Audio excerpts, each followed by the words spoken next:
Assalamu alaykum ekran aldık aziz görürmenler. Körük ekranı tarançı küyleri programımızın bugünkü yeni san arqılıq sizler bilen yüz görüşkəlkinde intayın xursayman. Riyasetçi eli kızı Adila bugün sizler için yana yeni məzmunlarını tayarladı. Əlimizge məlum sənət kəsbi tolumu mehirlik, həmmə kişi qızıqıdığan tolumu məri ısıq bir kəsib. Ama bu kəsibinin capası mı həm yetküçü var. Yıllardan bu yan muvaffaqiyat qazanğanlarının muş kəsipte özüp çıkanlarının neticesi, olanın tecrübesi şunu ispatladı ki, bu kəsipte baştan ayak toxtamayı tırışkan, öz xaslığını yaratkan, özüge xas uslup yaratkanlarla el kalbiden çoğunqur olub, olanın hürmetliği sasaver bop geldi. Olar yaratkan köyler ta bugünküçe yatlanıp, eğitilip gelmekte. Aynı yıllarda özünün xaslığı, özgüçü uslubu bilen halkımızın kalbiden orun ağan Ömercan Alım hakkımı hem bu kəsipteki muvaffaqiyat kazangan mühterem sanatkarlarımızdan biri. Bugünkü programımızda biz Ömercan Alım hakkından esil köylerden yana birini huzurunlağı sunumuz. Moşun nakşı müzik çakçıkımız bile biz marifimiz bile eli olgamız. Şu. Ya hoşuldum. Ömercikam keldiğen boldu degen. Siz mi uzun bolup kettiniz? 2 ay yüzdük kövmegen geçiyor haklı. Şu ordudan kopmak için ben şunu tayarlığı da hazır.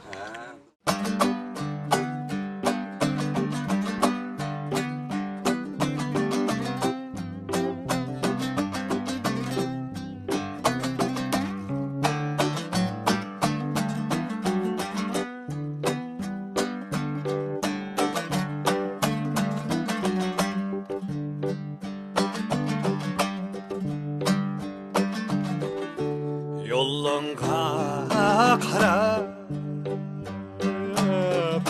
keçem gündüz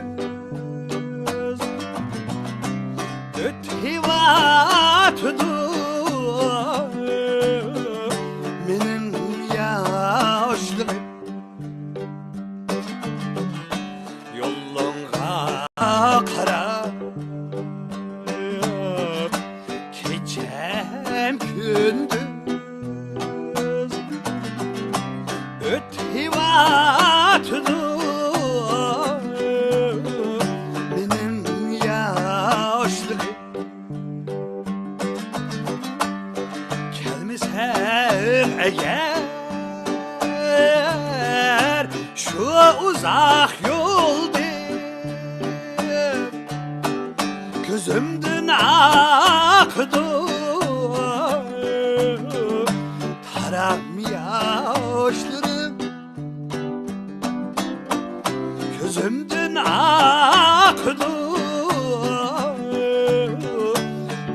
taram yaşlarım.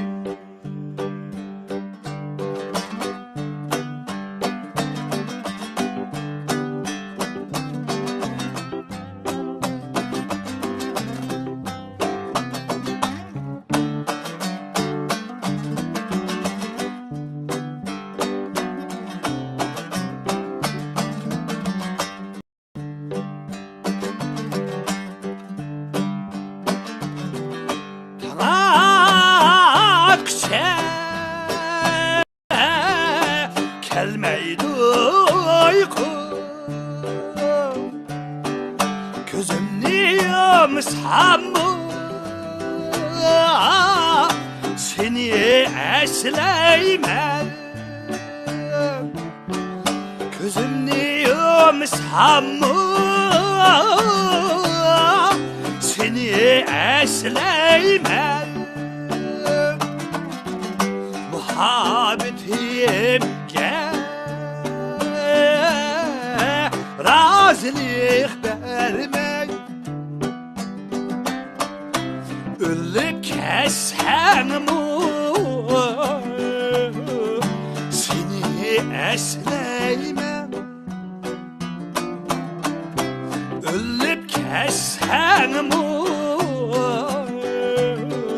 seni esleymem